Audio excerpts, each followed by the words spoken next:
Welcome to another edition of the Inspired Stories podcast, where leaders share their experiences so we can learn from their successes and be inspired by how they overcome adversity. My name is Anthony Codispoti, and today's guest is Joe Carter, founder and CEO of Twin Flame Group. This franchise and business consulting firm helps entrepreneurs and businesses scale with purpose. They specialize in leadership development and strategic growth solutions, aiming to unlock unseen opportunities and achieve sustainable success. Now, Joe's organization has guided over 100 businesses to 10x their revenue, thanks to a focus on operational efficiency, franchise consulting, and data-driven strategies. Under his leadership, they built partnerships that generated over $250,000 in community donations, supporting causes like Goodwill of America. Joe has many years of experience in business development, helping organizations reach new levels of profitability and social impact. His background includes designing tailored solutions that ease complex franchising hurdles. Twin Flame Group also publishes tools and resources to empower leaders. Now, before we get into all that good stuff, today's episode is brought to you by my company, Add Back Benefits Agency.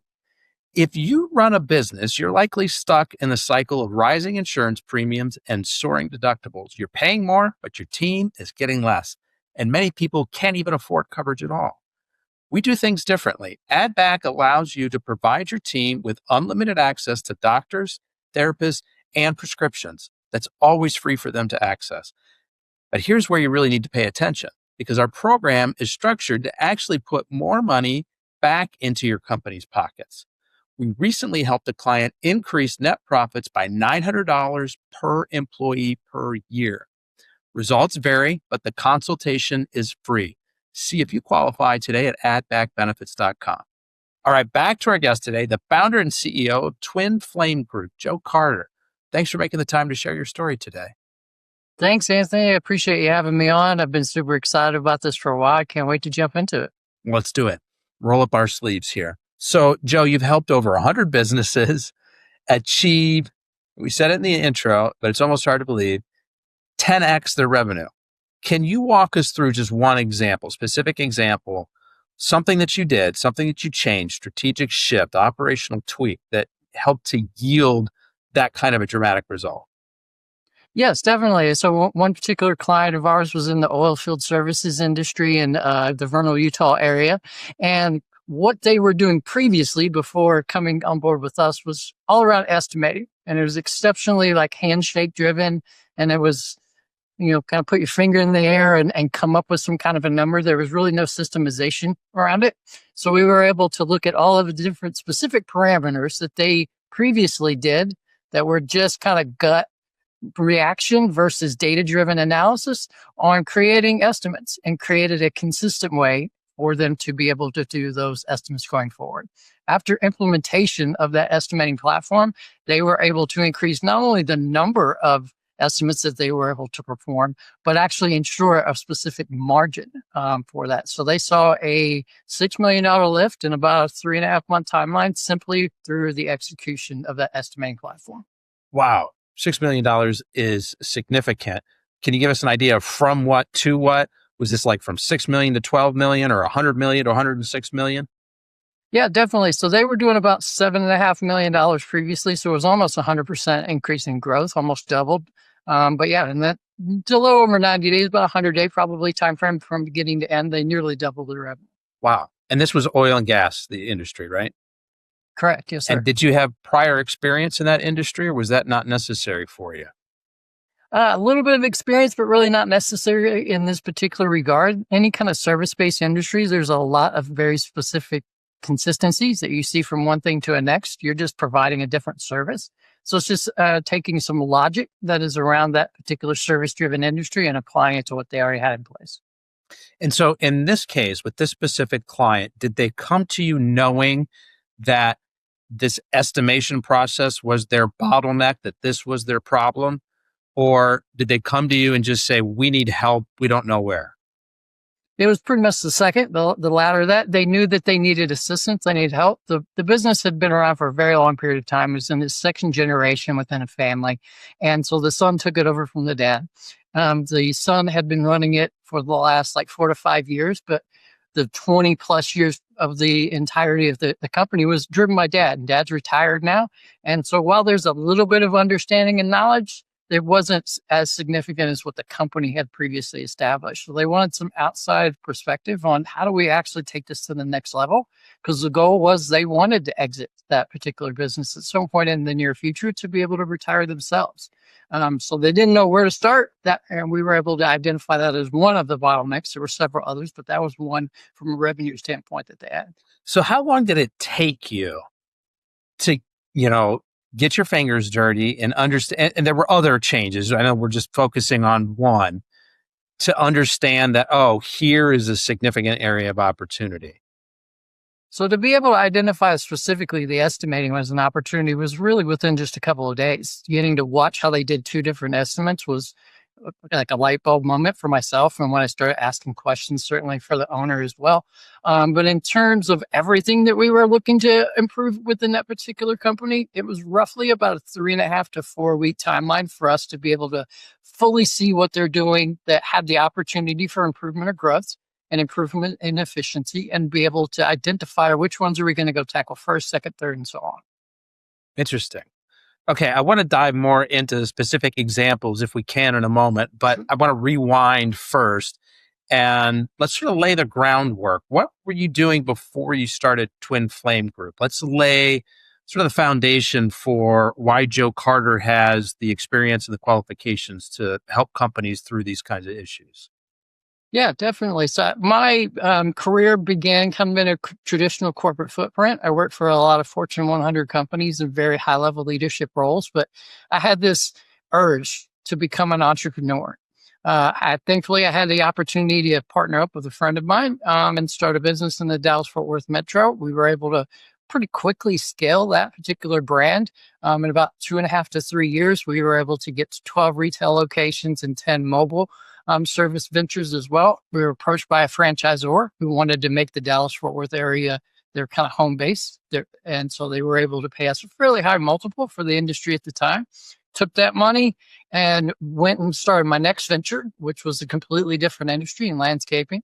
Also got in with kind of a partnership group, so we were able to raise a significant amount of capital, get that going.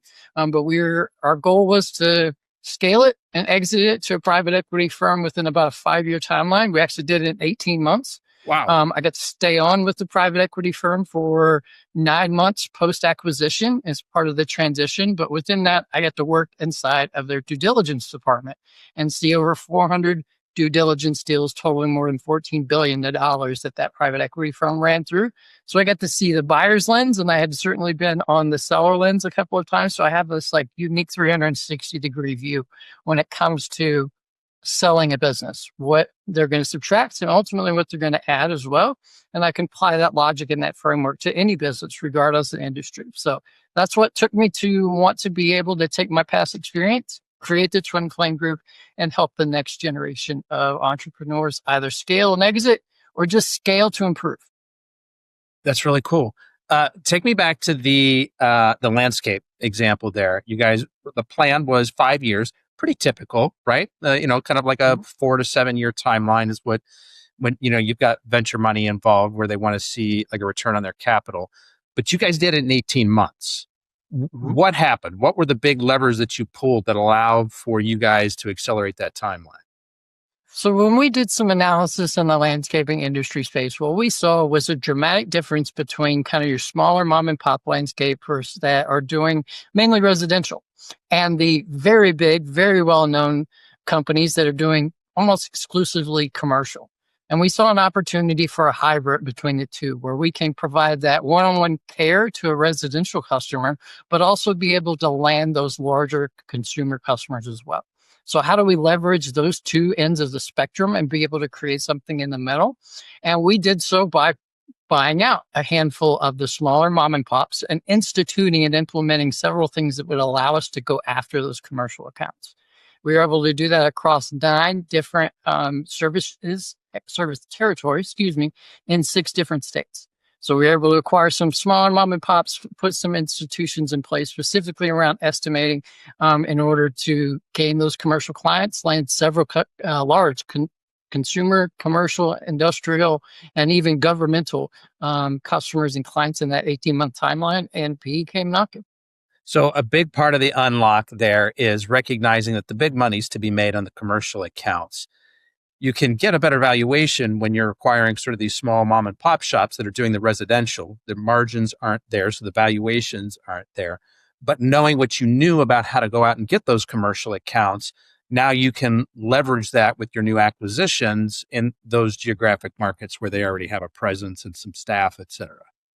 Exactly. You're able to pretty quickly identify how many potential customer personas, commercial, are going to be in a particular territory. You already have at least some of the infrastructure in place with a team and equipment to be able to perform it. You just got to go after it.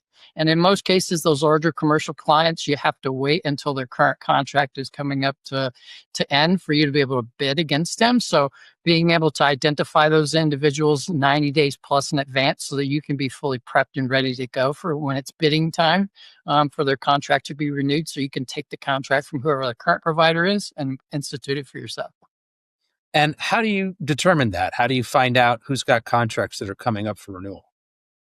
A lot of it, truthfully, is kind of what I would call grassroots marketing, just going and talking to people. Whoever the specific individual is that is running or leading that particular commercial account or governmental facility. A lot of times it took a lot of door knocks, a lot of phone calls, a lot of follow-up and emails. Sometimes you can do some Google searches and at least figure out who you need to speak to, but you still have to go speak to that individual to be able to find out, do they have a current provider? When does that current contract come up for renewal? And what can we do to be able to bid against them in the future? And nine out of 10 times, they were coming up for renewal within the next 3 months or so. And so that gave us plenty of opportunity to be able to understand what is their current provider doing that they like, as well as what they're doing that they don't like. And how do we close the gap and also be able to kind of at least come in close, if not a discount over the current provider, so that we can gain their business. And then the next year, once we've proven the concept to them, if we need to do a price increase to improve margin, we certainly could. Wow, interesting. So this is the second example where there's something in that estimating, that bidding process that was a big unlock. Were there commonalities between landscaping and the oil and gas client that we just talked about? Yes, there's a ton of consistency there. While you're providing a different service ultimately to your customer, your client, how you perform them is exceptionally similar. You're going to have labor and you're going to have equipment for the most part in both of those particular things. There's going to be materials and people. So being able to identify what is your labor margin, what's your labor burden, more importantly, and what materials, if any, and or equipment do you need in order to execute on that particular service. Provided that you have a specific margin that you're looking to acquire in mind, you can add that in at the top end, and you understand within a fairly reasonable scale what your price point needs to be for you to achieve your margin. And then all you have to do is go and execute. Labor burden, specifically in the estimating world, is an estimate. You're guessing. So the better you do at that based on past performance, the more likely that your estimate will actually come through fulfillment.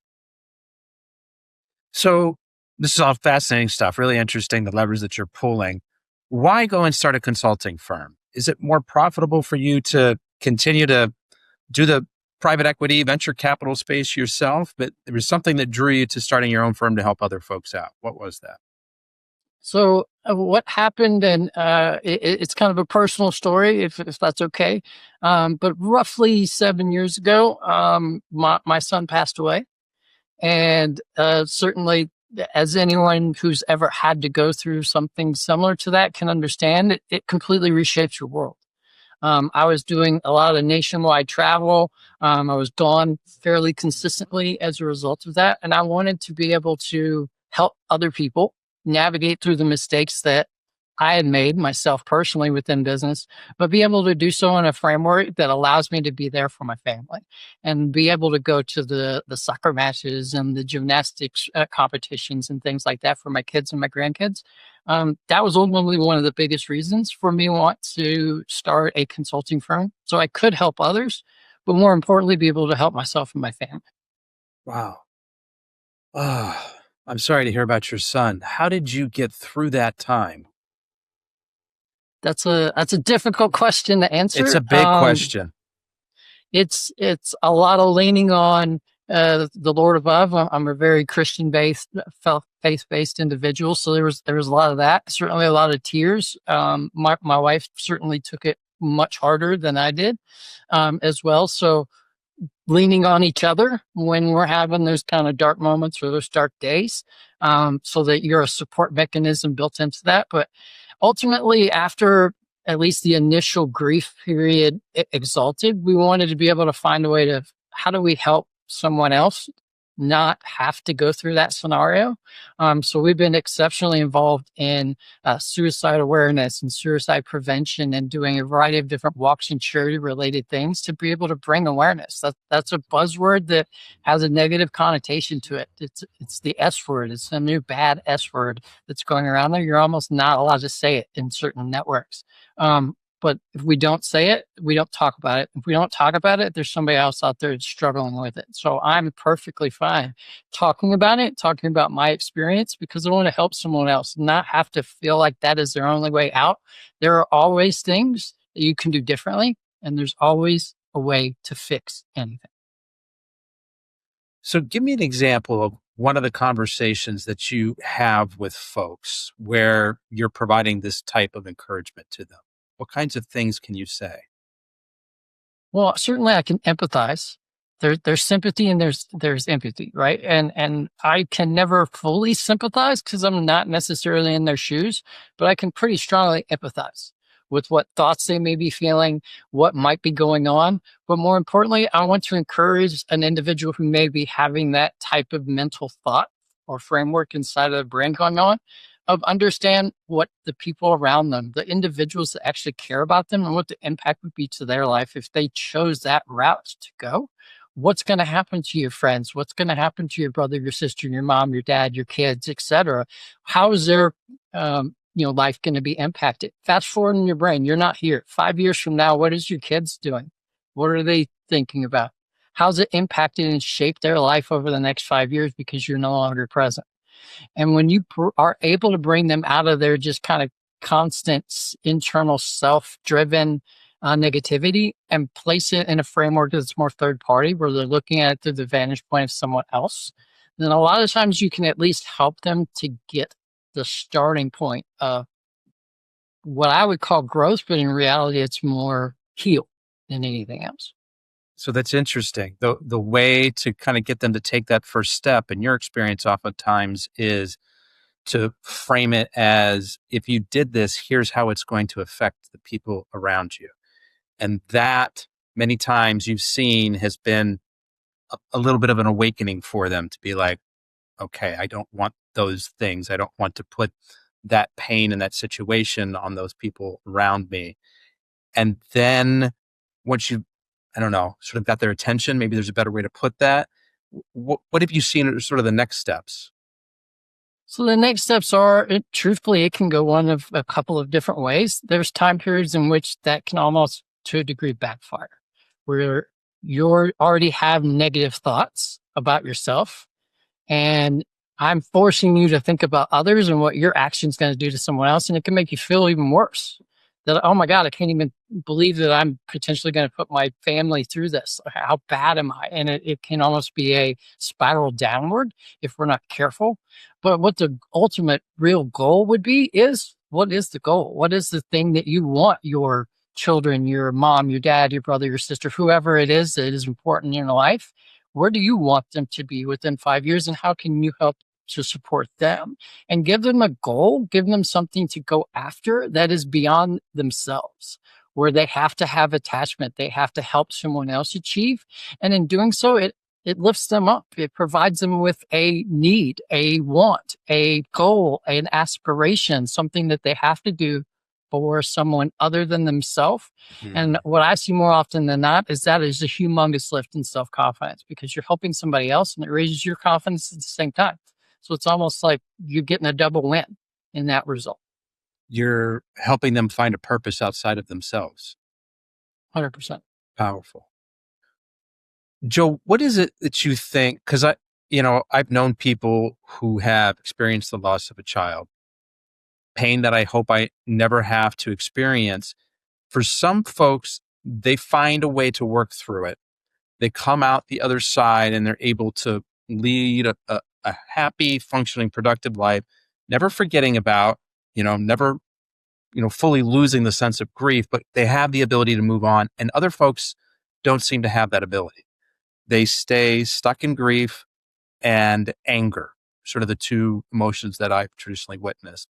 What is it that you think was different for you and your wife that you guys didn't stay stuck in those emotions?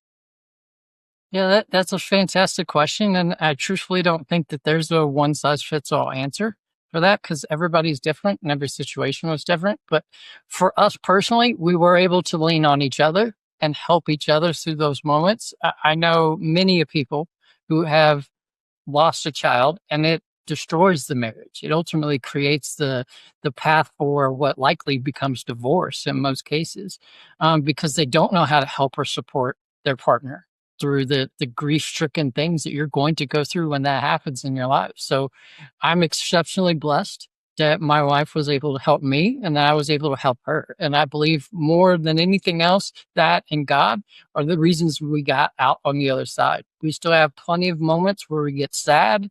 It's not like we forget or those feelings disappear in any way, shape, or form. But you do find, to use your words, a purpose to continue to go on. And if you can find a purpose that's not you, my purpose was my wife. I need to help my wife through this. Almost ignoring the fact that I needed help myself. But through that process, I was able to get help from her. But my goal, my purpose was to help her. And when that purpose is beyond you, you're more likely to just want to get through the tough times so that you can deliver upon your purpose. Have you kept count of how many conversations you've had with people where you think maybe you've helped? Um, yeah, I don't think I could give you a number. It's been a lot, to be honest with you, hundreds. Yeah. Through the Suicide Awareness Foundation that we've dealt with and things like that. There's been many people that I've had the opportunity to speak to. How many have I helped is probably a smaller number because truthfully, I can't help everybody.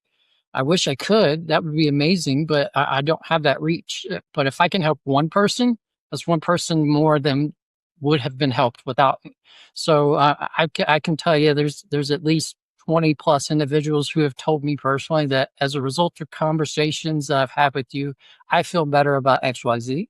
So that alone is great, in my personal opinion. If the number was anything north of one, I would be super excited. And the number is way north of one. So, That's amazing. On behalf of those folks and their families and their friends, thank you. I mean, yeah, how absolutely. amazing that, you and your wife were able to turn your own grief into, like you said, like an opportunity for purpose outside of yourselves and to help other folks. I think that's tremendous. So Definitely. this, this helps to explain why you wanted to get off the road, stop traveling, be home more, and help other folks with the knowledge that you've acquired through all the different business opportunities that you've been a part of.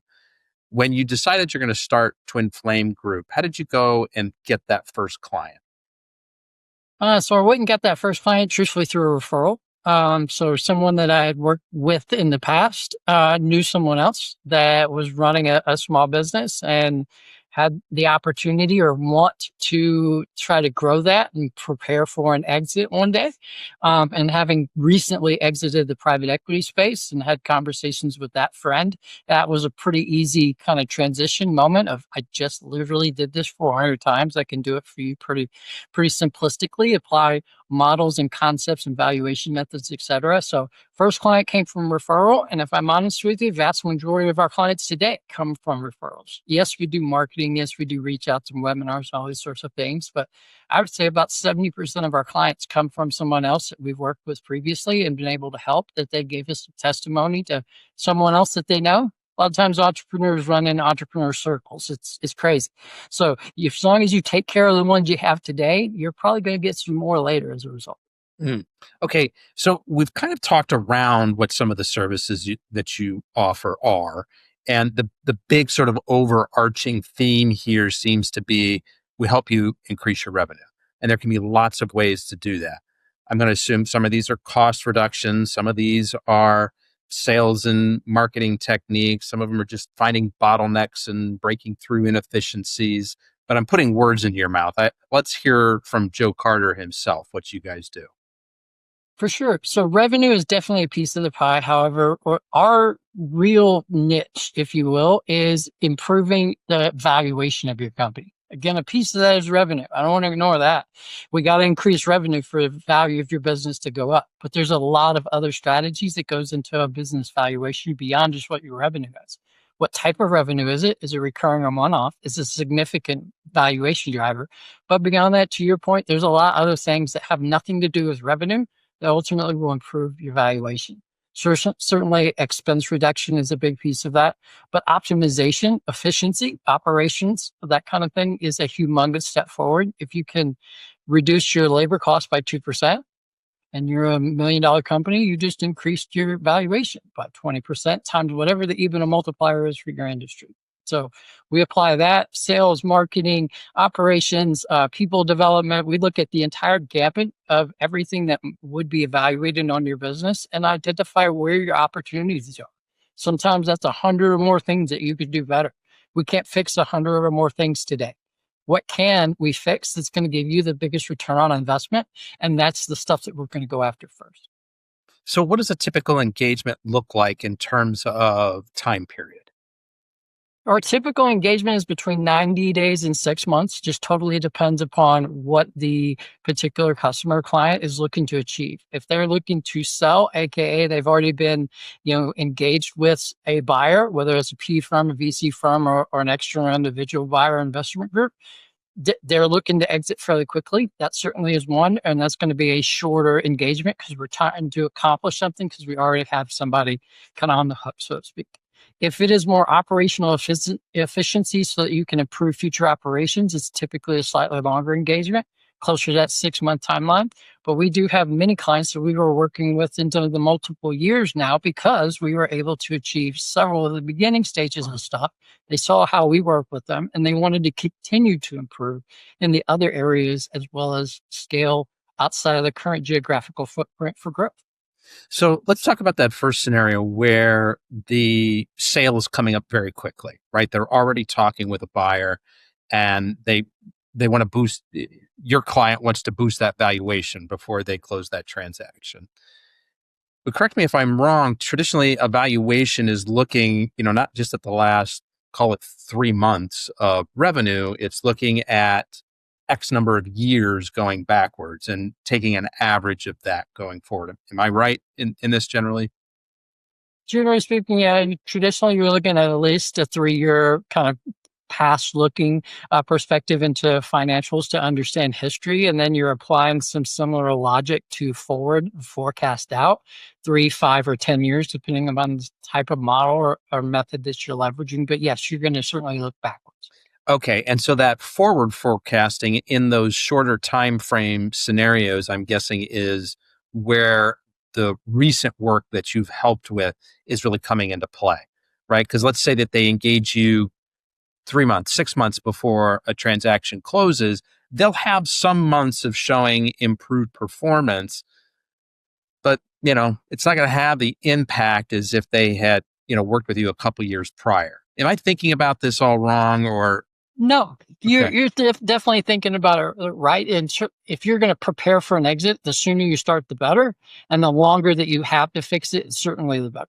However, there is a lot of things that come into valuation that has nothing to do with what your financials said they were 6 months ago. I can't fix anything that happened 6 months ago. What I can do is fix current state, and also what I can fix is how you're evaluated in the future state. So traditionally, almost all industries are going to have an EBITDA range. So that range could be whatever, 1.5 to 4.5 X. Well, if that's the industry, your valuation is going to fall somewhere in that range. Our goal is to get you to the highest possible portion of that range. And that has very little, if any, to do with historical data. It has portions of it, but it's more forecasting related data as to where you're going to fall within that range. So what is your geographical footprint? How strong is your marketing? How good are you at being owner independent? Meaning, if I buy your business from you today and you leave, does the business fall apart before I replace you? If it does, I'm less likely to want to pay you an extreme amount of money or a higher end of that range because I have to figure out how to replace you. If you're already replaced, you could step away and the business does not go down in any way, shape, or form. That is a owner independent business, and you're going to get higher into the range. That's just one example. And that's the really important piece that I was just missing there in my explanation. It's because let's say you've averaged $1 million in EBITDA over each of the last 3 years. Your work here today in these 3 to 6 months may not move that $1 million a whole lot. It may, but what it's really going to do in that short period of time is increase that multiple. Rather than getting that 1.5 times $1 million, maybe now I'm at 3.5, 4, because people look at it and they're like, oh, man, they've got all the systems in place. The owner can step out really easily and we can just step right in. And they're like, yeah, now we'll pay a higher multiple on that $1 million. That's really Bingo. smart. And all of that comes from working inside of private equity. When private equity goes after an industry, typically they're going to want to acquire somewhere between 7 and 10 businesses within the same industry across the country. And ideally, what they like to do is buy one of them that's got everything that they want, all the systems, all the trainings, all the marketing, all the sales techniques, and the other ones that don't have any of it. And they want to take the one that's really good and apply it to all the other ones. So what they do more often than not is the one that's got everything, they'll overpay for. So they can get all that stuff and not have to replicate it themselves. And then they basically just copy and paste it, underpay all the rest, and then bundle them together and resell them or repurpose it. My goal is to help a business become the one that gets overpaid because they have all the stuff that PE is going to need or want to copy and paste to the other companies that are similar to them elsewhere in the country. That's really cool. Now, a big thing that you guys emphasize is scaling with purpose. Can you say more about that? Absolutely. So people chase revenue. We've talked about revenue a lot because a lot of times in business, you think revenue is the fix all. Like if I just grow revenue, it's better. Well, that's true to a degree. But if you scale your revenue, but you lose margin as a result, you're scaling, but you're not necessarily scaling with purpose. You're going to ultimately scale yourself out. At some point, there's a kind of point of no return where you've spent so much more money to gain this revenue that you've actually gone backwards and your valuation is less than it was before your revenue went up because now you're spending more money in marketing or more in labor or more in systems or whatever it may be. So scaling with purpose where you can protect your margin while your business grows in revenue. That is the way to have systematic growth that someone else is going to pay a premium for. Mm. I also know that corporate social responsibility plays a big part in your work. We talked about the nearly $250,000 or over $250,000 in donations that your work has been able to contribute to some organizations like Goodwill of America. Can you talk about how these community partnerships work and why they're mutually beneficial? 100%. So Goodwill is one of the larger partners that we have. Obviously, Goodwill is a very nationwide and reputable brand. Pretty much anybody knows who Goodwill is. Well, Goodwill helped me out in a time period of my life many, many, many years ago when I was struggling through something and needed assistance. And I never forgot that and always wanted to pay it back. And I, again, am a faith-driven individual. I believe you pay back tenfold. So that's exactly what I set out to do was how do I pay back 10 times what I was able to receive? And Goodwill was one of those that I wanted to help. I wanted our firm to be able to assist. So how do we do that? We do that in a variety of different ways. Certainly we take donations, clothing, food, anything really within the household. We will accept donations. We will go pick them up for you and deliver them to the local Goodwill centers so that we can ensure that those things are helping someone else.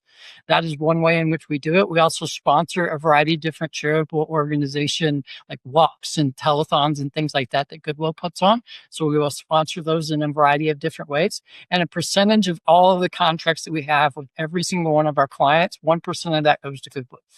So there's several different ways in which we give back to them as well as a few other organizations. And we just try to do it with the framework that if they helped us, we want to help them times 10, with the ultimate goal that the next person is going to do the same thing and want to pay them back tenfold. And it ultimately is a multiplying effect that we're able to help so many other people. I like that. Who's your ideal client, Joe? Geography, industry, size, whatever other descriptor is helpful. Yeah, geographically, there's really could be anywhere in the continental United States or Canada. We've had clients in virtually every single state to this point. Industry also exceptionally not as important, because through my work with the private equity firm, I got the opportunity to see a variety of different industries, and really there's more similarities than there are differences. In terms of revenue, traditionally $3 to $10 million in annual revenue is kind of a prototypical client, because that is where your business is small enough that you need external help, but also big enough that if we move a couple of needles, it makes a substantial impact in terms of your EBITDA multipliers. So kind of $3 to $10 million. Traditionally, you're looking at somewhere between 20 to 100 employees based upon what type of service or product they're offering to their customer. And ideally, it's someone that's either wanting to grow and improve their business, whether they keep it or not, or looking to exit. And exit can be a lot of different things. We've talked a lot about selling a business. That is certainly an exit. But I also have a lot of clients as well navigate an exit where they're passing that business on to their next generation, their kids, someone within their family. And there's a way to do that so you set them up for success, and so that they can continue to drive home the legacy that you created. When you're advising business owners, entrepreneurs, what are maybe one or two the more common pitfalls that you've seen that you're able to come in and help folks repair pretty quickly? Truthfully, owner dependency is the most common thing that I see in almost every small business. And if you think about it, because I've been that individual before, it's almost natural. You created a business and it's successful. And more than likely, you did wear almost every, if not every single hat through that entire time period. You were the sales guy, you were the payroll guy, you were the janitor at some point, because the business was small enough, you had to do it, right? And so you almost get to a place where you feel like, I have to keep doing it. And without realizing that at certain points, if you don't allow someone else to do all those things, you're bottlenecking your organization. And someone else who wants to buy or wants to take over your business understands they have to replace you. And there's a cost impact to that: time, effort, and energy. So owner dependency is the most common theme. Virtually every single one of my clients has got that in some way, shape, or form, especially the kind of celebrity clients, if you will, where they are the salesperson. They feel like they have to go make the sales and everything's a handshake deal with them. Getting them over that kind of personality quirk where their personality is tied to the business is a big piece of it. But secondarily is, truthfully, there's a lot of mess when it comes to the financials.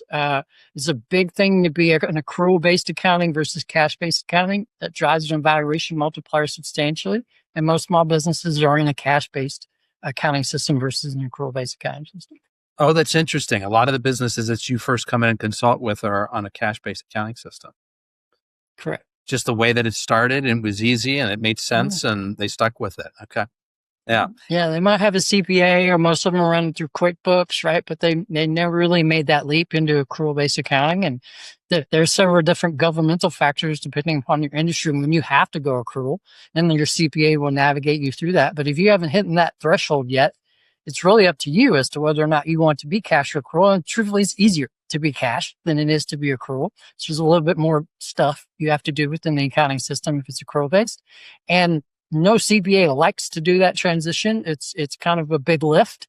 So they're not going to volunteer that unless you ask them for it, right? But understanding what the benefits are, specifically in evaluation, if you're trying to exit, then maybe we can have a conversation with your CPA and be like, I know you don't like to do this and don't want to do this, but we really need to do this, and here's the why. So let's work together to make it happen. I wasn't aware of the thresholds. What are the thresholds like? Do you know off the top of your head? Yeah, so in service-based industries, traditionally somewhere between $7 and $10 million is where the government will require you to be accrual-based accounting when you submit your tax returns for the business. restaurants, food, etc., are a little bit shy of that. I believe it's between 4 and 6, depending on the state, whether or not they have state income taxes as a result of it. So there are some specific time periods in which it has to occur. More often than not, you can request extensions, and your CPA probably does that without you even knowing about it, because they don't want to do it. So they'll just submit the extensions and try to kick the can as far down the road as possible. But there are some governmental influences as to when you need to do it, but don't wait for when you have to do it. Do it beforehand, because truthfully, you'll get paid more on the back end. Now, that owner dependency issue that you're talking about, yep, I hear about it all the time. I've been in that position myself before. For those folks who enjoy being in that position, because there's different types of entrepreneurs, right?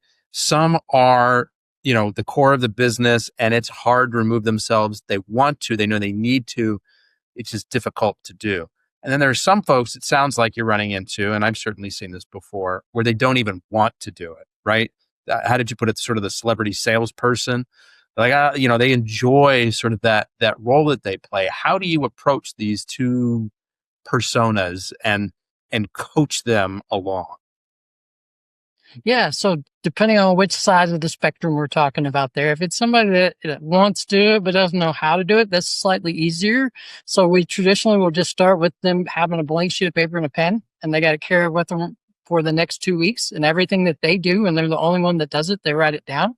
And we will go back through that list and understand who do we have, that we can hand those things off to, create some kind of an SOP around it, delegate it to an individual, and then create some accountability steps to follow up and ensure it was done correctly. So it's a little bit easier if they want to make the change than if it's something that they just thoroughly enjoy. And in those instances in which you got the celebrity persona, they like being the salesperson, they like being the person that closes all the deals.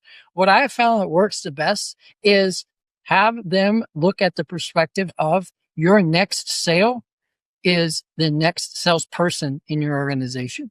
Make that set, make that close, make that person be able to close just as much as you do. And guess what? You just doubled your sales efforts. And if they can get that same kind of rise internally because they're able to help someone else become that same level of success, it gives them that kind of same juice that they saw. And slowly but surely we can back them away from it because we have somebody who's doing well, but they still have a way to be a celebrity within their organization. We just have to change the mindset to become a celebrity for your team versus a celebrity to your customer. Oh, that's interesting. Very clever. Do you have experience in the retail industry? Absolutely. Yeah. Yes. Talk to me about some of the curated experiences that you've been able to help develop there that have really driven this kind of growth for your customers. Yeah, definitely. So one of the clients that we had was initially wasn't what I would call a traditional retail. So it was a photography studio that had like model shoots and things of that nature that they were working on. And what they were doing initially was renting out a lot of their kind of wardrobes for the models to wear during the shoots. And the goal was for them to be able to drive more models. And they were ultimately trying to sell those to larger agencies. That's how they were gaining their revenue. What I helped them to see was not only from a cost reduction perspective, is it pretty costly for you to go rent or buy and then like donate or whatever, all of this stuff every single season. What if we created a clothing brand for you and we find some manufacturers and we find some ways for you to be able to have your own clothes, to be able to not only market the models, but market your actual clothes themselves as well. And we were able to make that transition. They now have multiple studios in the Dallas, Texas area, and they have officially launched their online retail shop as well, where they're selling specifically to children from a children's apparel perspective through all 4 seasons of the year. So they've got everything from spring and summer to fall and winter that they've been able to launch and leverage over almost the last year. I think they're on month 10 now since they officially launched. So we pivoted them from what probably is not traditional retail into a more retail driven space. So they were able to save money, and now they're generating a whole new revenue stream that they never had before. So 10 months in, is it too early to tell if this is going to work? Maybe to a degree, you could say it's maybe too early to tell. However, you can also kind of project out What have we seen? We haven't seen all 4 seasons necessarily complete themselves, but we have seen what type of customers are buying our particular product, what type of marketing is working versus not working, and apply some logic around that to be able to forecast in the future. In my personal opinion, I think it's going to explode. But that is my personal opinion based on multiple different amount of data sets that I have and my understanding on what they're going to be doing in the near future. So it might be a little early, but I also think we have enough trends to be able to say within a reasonable level of certainty, there's a lot of growth coming. Early indicators are positive, is what you're saying. And those data sets that you have access to, is this data like that client's sales data, like what you're seeing and how it's increasing, or is there another layer of data that you're kind of putting on top of this? So yes, that's certainly one of them. What their customer data, lead generation is coming through the different marketing efforts that they're doing. But also we look at heat mapping on their website as well. So we can understand when somebody goes to the website, what areas are they spending the most amount of time on? Where's the cursor going? What's being clicked within it? And we can apply logic behind that to understand that there's a way that we can keep them on the website for an extra 5 seconds. It increases your conversion rate by 3.5%. What can we do to keep them on there for that extra 3 seconds? And then once we get there, what else can we do to keep on there for another 3 seconds and increase our conversion rate even more? So it's just applying logic really more than anything else to the data that you have to be able to tweak it just a little bit to improve it a little bit more. And then you just repeat that over and over and over again until you get to a degree of optimization. So that specific example there, the website optimization that you're talking about, Joe, that is a very specific skill set. People are, who spend all day, every day kind of working and knowing how to turn those dials. Is that a skill set that you guys have internally, or do you acknowledge that this is something really important, and so we're going to bring in our partner who's an expert in that area? Love that question. So while I would love to say I'm great at everything, that's not necessarily true. There's a lot of stuff that I believe we are very, very good at here, but we also understand that there's some people out there that do even better than us. So we have a variety of different partners, both from a marketing perspective, a sales perspective, a finance perspective, and specifically in the legal world. So attorneys, et cetera, to be able to assist, and we can tap into within our network and say, we're going to bring this partner in to help with this specific thing because A, they can do it better than us, and B, they can do it faster than us. And it's going to help you achieve your goal faster. Well, that makes a lot of sense. What's some other low-hanging fruit that we haven't already covered, Joe, that people listening who are thinking, I've got a business, I kind of want to start getting it ready for exit. I don't know that I'm quite ready to engage with Joe, but what are some of those pieces of framework that they should start putting in place sooner rather than later? Well, AI is a pretty big topic that's going on right now. It seems to be taking over the world, right? But understanding the ways in which AI can help your business versus replace people within your business is a very big differentiator that I see with a lot of small business owners. They go to like Chat GBT and just say, create me my next 30 days marketing calendar, and it spits back out whatever Chat GBT says is what they go do. Well, that's great, but you're completely eliminating the human element, and there's not a whole lot of data analysis of past performance in there either. So being able to pull your social media accounts and see number of viewers, number of subscribers, number of comments, forwards, likes, reposts, etc., and leveraging that into an AI tool such as ChatGPT or others, and give it the data to be able to give you an even more informed response. That's how you leverage AI versus just allow AI to take over. Mm. Yeah, I'm glad you brought up AI. Can you talk more about how you're seeing this come into play in your line of work, whether it's how you guys are using it inside of Twin Flame, or how it is that you're seeing your clients use it in an intelligent way that actually contributes to their overall valuation? Yeah, definitely. So ways that we use it and leverage it within the Twin Flame Group, we definitely leverage a lot for data analysis, specifically in business valuation. So we've been able to create several different GPTs kind of internally that we have put in all of our kind of private equity experience and all the other clients that we've had so that we can then throw in a new client's information and have it apply that same logic back to us faster than we'd be able to do on our own.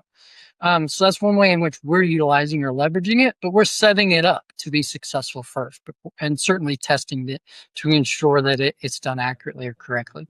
And then in terms of my clients, what I've seen the biggest level of improvement in is kind of in the sales aspect of several of my service-based clients, where they have leveraged a AI tool to be able to generate an improvement around sales techniques, how they overcome objections, be able to do role plays with their salespeople. We've actually created an app where it's a GBT, so you're talking to a computer, right? But you're pretending that it's a customer. And you're asking it questions or an offer, and it's responding back to you. And it's giving a live role play. Role play is the biggest thing that will improve a salesperson. And role play is something that in today's world is almost completely going away. And yet it's the thing that's going to help skill set development more than anything else. So if we can utilize or leverage AI to replace or at least kind of fill in the gap, so to speak, of the role play aspect for sales development, then we're able to continue to grow where we can leverage marketing to bring in more leads, but we have that salesperson be able to close.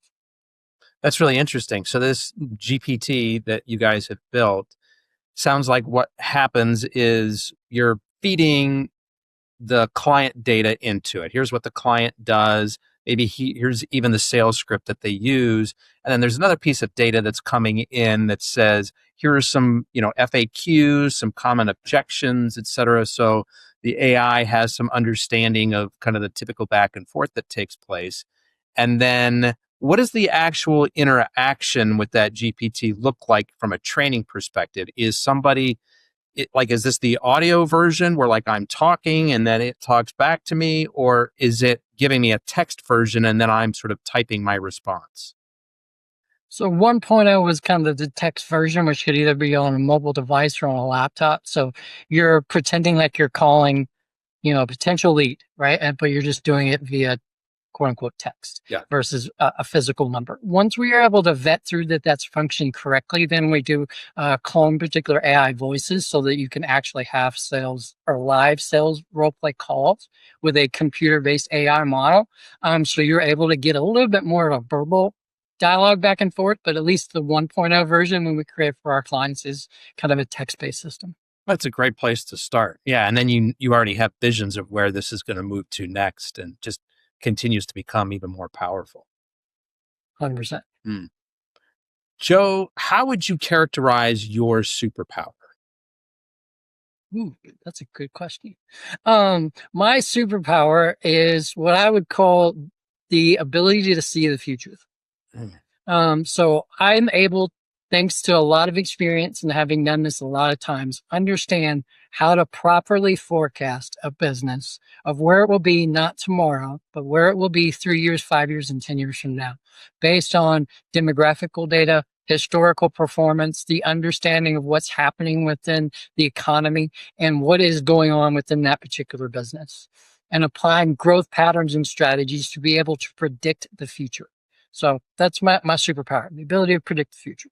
I like it. So let's tap into that superpower. What does the future hold for Twin Flame Group? What's coming next? So the future for the Twin Flame Group is we're going to have help over 1,000 clients by the end of 2030 be able to successfully increase their EBITDA by a minimum of double. So the goal is triple, but a minimum of double their EBITDA valuation within 6 months of contract initiation. Wow. That's quite a goal. I mean, that's a quick time period. You gave us one example where you were able to do that for the oil and gas company. I presumed that was a bit more of an outlier.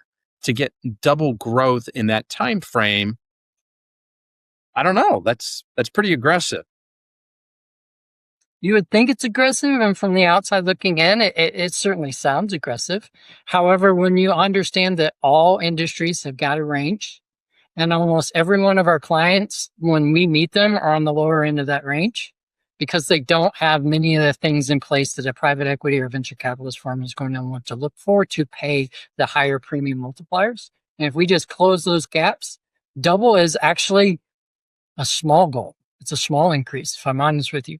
And where I'm tripping up again is, and you say double the valuation. In my mind, I'm thinking double the revenue. And I made that mistake earlier in our conversation. Certainly you're looking to increase the revenue, But that's not the Sure. only thing that goes into the valuation. It's improving all those other systems and processes so that you can go from the 1.5x to the 3x, right? Correct. Hmm. Correct.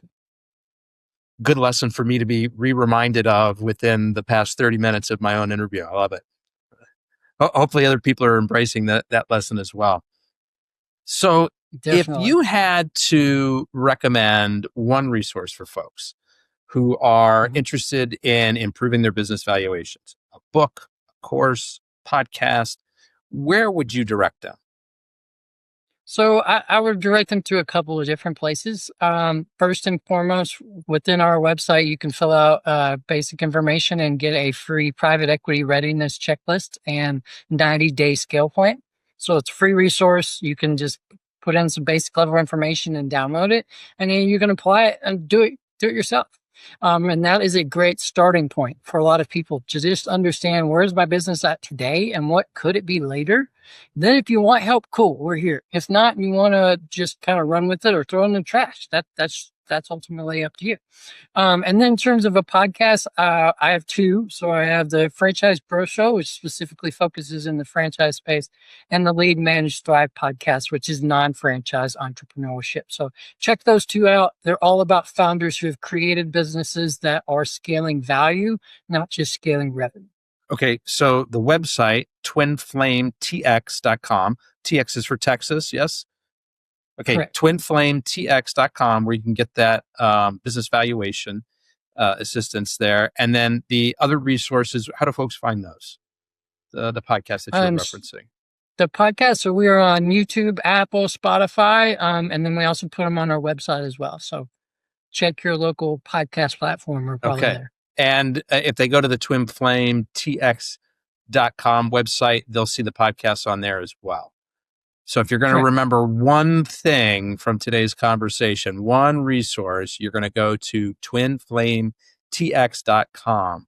And I see it right there in the main menu. Podcast is one of the options, services about, everything's there, folks, twinflametx.com. Okay, what's something fun that you like to do outside of work? Oh, that's a good one. So I got a 1994 Chevy Corvette. It was my son and I's car. We like to tinker with it. So when I'm not working, one of my favorite things to do unwind and get away is my wife and I go on a drive. So we're in Texas. I-35 is the main interstate. We will drive it all the way up to the Oklahoma border, turn around, and come on back. So it's typically about an hour, hour and a half, depending on traffic. But it's getting away from it all. Like I'll have my phone with me, but it's awful hard to hear it when the top is down and you're going 90 miles an hour. So it's a way to just get away from it, be able to kind of reconnect a little bit with, our son who's no longer with us, but do so in a way that puts a smile on our face versus a way that maybe brings us down and makes us sad. I like that. How about some daily practices or habits, Joe, that either help you get your day started or keep you on track and keep you centered? Yeah, so I'm probably a different personality than most. I know a lot of people out there like to get up and either read, stretch, work out, or something like that in the morning. I'm like the opposite of that. I need to kind of unwind at the end of a day just because I'm naturally ADHD. So what I will do personally for myself is I spend about 30 minutes reading every night before bed. So I have a very specific time I want to go to bed every night. Rewind 30 minutes, and I spend that time reading. And my favorite book to read is the Bible. So I will find a different chapter and read a handful of scriptures, make some notes around it. And that helps my brain to slow down, unwind, get a proper amount of rest for that evening so that the next day I'm ready to be the best person that I can be for myself, my family, and my clients. When you open up the Bible, are there a handful of chapters that are your favorites, that are kind of your go-tos? Or do you just kind of flip it open and wherever the thumb stops the page, that's where you feel called to jump in? Yeah, well, I mean, there's certainly chapters that I like to go to, or my go-tos more than anything else. Job's and Psalms are definitely probably the top two. But there's many times that I'll open it up, like just kind of just actually physically open it and see what page it falls to, because I believe there's a reason for everything, and that if my finger just happened to touch a particular page when I open that, that's probably the page the guy wants me to read today for some reason. So there's more often than not a time period where I'm going to a book that I didn't walk in the room anticipating to read, but just allowed, the Holy Spirit to guide me on what I do need to be reading for that particular day. Mm. Joe, in my experience, sometimes our mistakes end up becoming our greatest teachers. Is there an early career moment for you that seemed like a setback, but actually propelled you forward? Yes. So my first business that we started, there was a lot of success. I referenced that earlier on in the podcast, but when we sold, I thought it was a win. We sold for what I thought was a pretty good amount of money to the franchisor. I found out later it wasn't. I found out later that I left $2 million on the table. So, how did that happen? Well, there's a lot of stuff from a systemization and operations and an owner replacement perspective. I was the guy running everything and doing everything. So I got dinged a little bit for that. And so it's a $2 million mistake. There's a webinar that I put on earlier in the year called the $2 million mistake, where I walk through step by step all of those things that identified and ultimately created a $2 million gap, and what I do to help my clients not have the same $2 million mistake. And I'm glad that you mentioned franchise, because you work with all kinds of businesses, but you've done a lot of work in the franchise space. Can you talk more specifically about that? Yeah, definitely. So my first business was ultimately got sold and became a franchise. But I've worked with several different franchise brands, either as a franchisee on the franchisor side, where I did sales, marketing, and operations support as a consultant for them. And then today I help individuals who want to become an entrepreneur explore the path of entrepreneurship through the lens of franchising. So within our network, we have almost 1,000 different franchise brands that we represent and support throughout the US, Canada, Mexico, and several countries in Europe as well. So a plethora is the short way to answer that question. But as franchise, there's a lot of positives to it. Truthfully, there's a lot of negatives too. And not every franchise, even the ones you know about, Chick-fil-A or Starbucks, whatever, like they're great brands, but that doesn't mean it's a great fit for one specific individual. And my goal is to help find the right fit, whether that fit is Starbucks or Chick-fil-A or is someone else that just has a better alignment with what they're attempting to accomplish from a financial perspective, an involvement perspective, geographical perspective, whatever it may be, and help them navigate and find the right fit for them. I like that. Joe, I've just got one more question for you today, but before I ask it, I want to knock out 3 quick things. First of all, we touched on this before, but anybody who wants to get in touch with Joe Carter from Twin Flame Group, go to twinflametx.com. The TX is for Texas. We're also going to put his LinkedIn profile in the show notes for folks, so you can check that out. But if you look up Joseph Carter Twin Flame Group on LinkedIn, you'll find him. twinflametx.com. Also, as a reminder, if you want to get more employees access to therapists, doctors, and prescription meds, that, as paradoxical as it seems, actually puts more money into the company's pocket, reach out to us at addbackbenefits.com. Finally, if you're enjoying the show, a quick comment or review on your favorite podcast app goes a long way towards helping others discover our show. So thank you in advance. So last question, Joe Carter. A year from now, you and I reconnect and you're celebrating something big. What's that big thing, that specific thing that you hope to be celebrating 1 year from today? So I don't hope for anything because I believe hope is just a replacement of something that you wish for. And I don't wish for anything. I set goals and I execute and achieve goals. So a year from now, when we do reconnect, the thing that we will be celebrating is we will have helped our 100th individual become an entrepreneur through franchise ownership.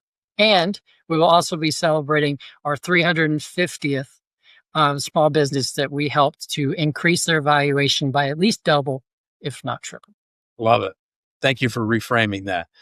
Joe Of Carter from course. Twin Flame Group. I want to be the first to thank you for sharing both your time and your story with us today. I really appreciate you. Thank you, Anthony. This was a pleasure. I love being on. Folks, that's a wrap on another episode of the Inspired Stories podcast. Thanks for learning with us.